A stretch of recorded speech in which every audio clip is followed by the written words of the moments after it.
रहने वाला बबलू बाजार से सब्जियां लाकर अपने घर की ओर जा रहा था। तभी पानी लेकर आती हुई कुछ लड़कियां हंसते हुए कहती हैं, देखो तो जरा क्या जमाना आ गया है। आजकल के लोग अपने बच्चों से बाल मजदूरी करवा रहे हैं। हाँ बेचारा बच्चा, देखो ना, इसका तो सब्जी का थैला भी इससे बड़ा है। देखो लड़कियों, मुझ पर हंसने की जरूरत नहीं है और मैं कोई बच्चा नहीं बल्कि गबरू जवान हूँ। गबरू जवान? और तुम क्यों मजाक बनाने वाली बातें कर रहे हो? तुम्हें देखकर तो लगता है कि तुम तक जवानी आकर वापस लौट गई है। देखो मैं भले ही बोना हूँ लेकिन असली सोना जैसा खरा मिजाज है मेरा। जा बोने, बहुत देखे तेरे जैसे नकली सोने। इतना कहकर वो लड़कियां मटका लिए मटकती हुई वहाँ से चली जाती हैं और बबलू सब्जियां लेकर घर आता है, जहां उसकी माँ सरला स्टोव जलाने की कोशिश कर रही थी। काफी कोशिश करने के बाद भी स्टोव नहीं जलती और वो थककर बैठ जाती है। अब इस मरी स्टोव को क्या हो गया? कहीं खराब तो नहीं हो गई? हाय दैया, इस गरीब पर कोई रहम करो। अभी स्टोव को ठीक कराने के लिए पैसे कहाँ से लाऊंगी? अरे मेरी प्यारी माँ, क्यों उदास होती हो? स्टोव खराब नहीं हुआ है, गैस खत्म हो गई होगी। आ गया तू? कितनी देर लगा दी सब्जी लाने में तूने? माँ, सब्जी इतनी महंगी है कि मुझ जैसा गरीब बोना तो सोच में पड़कर अपनी जेब टटोलने लगता है। इसीलिए सोच समझकर 2-4 सब्जियां ही लाया हूँ। पता नहीं पैसों की तंगी से कब निजात मिलेगी। जा गैस भरवाला, वरना दुकान बंद हो गई तो खाने की दिक्कत हो जाएगी। हाँ जाता हूँ। आराम से, कहीं सिलेंडर के नीचे न दब जाइयो। क्या माँ, इतना भी बोना नहीं हूँ, मैं आता हूँ थोड़ी देर में। इतना कहकर बबलू छोटा सिलेंडर उठाए बाहर चला जाता है और उसकी माँ सब्जियां काटने लगती है। बबलू, जिसे गांव वाले बबलू नहीं बल्कि बोना या टिंगो कहकर पुकारा करते थे, क्योंकि भले ही बबलू 23 साल का जवान था लेकिन उसकी हाइट किसी 13 साल के बच्चे जितनी थी। साथ ही वो बहुत गरीब भी था, जो कि अपना और अपनी माँ का गुजारा बहुत मुश्किल से कर पाता था। गांव के लोग उस गरीब बोने का बहुत मजाक बनाते थे, लेकिन गांव में उसका एक जिगरी दोस्त था मंगलू, जिसके साथ समय बिताकर उसे अच्छा लगता था। एक रोज बबलू अपने दोस्त मंगलू के साथ गांव की एक शादी में जाता है, जहां फेरे लेते हुए दुल्हा दुल्हन पर फूल फेंकते हुए मंगलू कहता है, यार बबलू, हमारे फेरे कब होंगे? जब कोई लड़की मिलेगी। लड़की तो बहुत मिली है लेकिन हमको कोई पसंद ही नहीं आती। कैसा खच्चर है तू? तुझे लड़की मिल रही है तो पसंद नहीं आ रही, और यहाँ एक मैं बोना जिसे पसंद से क्या, लड़की मिल जाए वही बहुत है। ऐसा काहे सोचता है बबलू? जानता है ना, सबकी जोड़ी ऊपर से बनकर आती है। तुम्हारे लिए भी बैठी होगी कोई बोनी। मुझे तो नहीं लगता। एक तो बोना, ऊपर से गरीब, ऐसा पति कौन सी लड़की चाहेगी? मंगलू, मुझे तो लगता है ये तेरा गरीब बोना दोस्त कुआरा ही मरेगा। अरे यार, अभी आधी जिंदगी नहीं गुजरी, तुम मरने की बात करते हो। राम जी सब भली करेंगे। शादी का लड्डू खाने को मिले ना मिले, चलो शादी का खाना ही खा ले।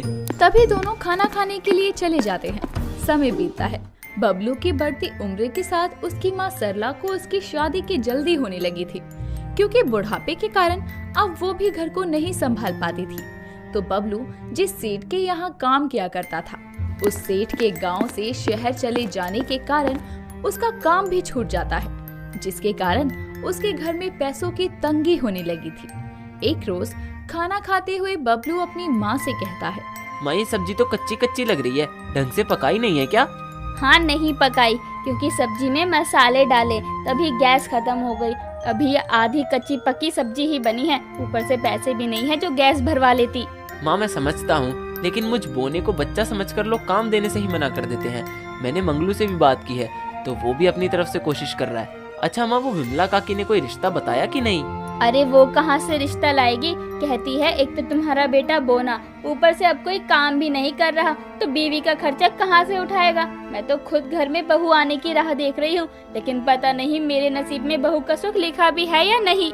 अपनी माँ की बात सुनकर बबलू खाना छोड़कर वहाँ से निकल जाता है और काम ढूंढने की बहुत कोशिश करता है।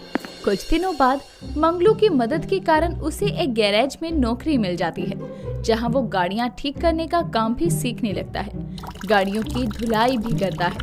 2 महीने का समय बीत जाता है और एक रोज बबलू अपनी माँ और दोस्त मंगलू के साथ दूसरे गांव में रिश्ते के लिए लड़की वालों के घर जाता है, जहां उनकी खूब आवभगत में एक काली सी लड़की चाय नाश्ता लेकर सामने आती है। तो उस लड़की की माँ सुनीता मंगलू को देखकर कहती है, बेटा, यही है मेरी बेटी कविता, तुम्हें इससे जो पूछना है पूछ लो। अरे हम काहे के लिए कुछ पूछे? बेटा अब शादी तुम्हें करनी है तो सवाल भी तुम ही पूछोगे ना। नहीं नहीं बहन जी, ये लड़का नहीं है, लड़का तो ये है बबलू। बहन जी देखिए, मजाक मत करिए। माना कि मेरी लड़की काली है, लेकिन इसका मतलब ये नहीं है कि उसकी शादी ना हो या मैं अपनी बच्ची की शादी किसी से भी करवा दूं। अरे अरे आंटी जी, बच्चा नहीं, यही तो सच्चा लड़का है। हम तो इसके दोस्त हैं। हे भगवान, यानी आपका बेटा बोना है बहन जी? हाँ तो आपकी लड़की भी तो काली है, ये तो आपने बताया ही नहीं था। मुझे क्या पता था कि मेरी बेटी के लिए एक बोने लड़के का रिश्ता आएगा। आप लोग शांत हो जाइए। देखिए आंटी जी, ना हमें कुछ पता था और ना आपको, लेकिन अब तो सारी सच्चाई सामने है ना, तो एक दूसरे को नीचा दिखाने की जगह क्या हम शांति से बात नहीं कर सकते? हाँ माँ, ये हमारे मेहमान हैं, पहली बार घर आए हैं, ऐसे बात करेंगी तो अच्छा लगेगा। हाँ आंटी जी, देखिए लड़का लड़की ने एक दूसरे को देख लिया है। अच्छा होगा कि आप इन दोनों को अकेले में बात करने दें। तभी सुनीता खुद को शांत करती है और अपने मन में कहती है, शायद यही ठीक होगा।